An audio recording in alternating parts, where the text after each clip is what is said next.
Here I have VIVO V21, and today I'm going to show you how to change volume panel styles on this device. So firstly, you have to download this app, Volume Styles, from the Play Store.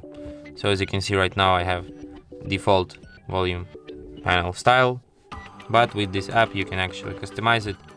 Firstly, tap Start and grant accessibility services permissions, and now you can pick different styles. You have this VIVO 1, MV or iOS styles. So as you can see right now, I have this one or this one. You can also customize these styles, you can create your own ones, but my personal favorite is this emoji one. And that's it. Thanks for watching.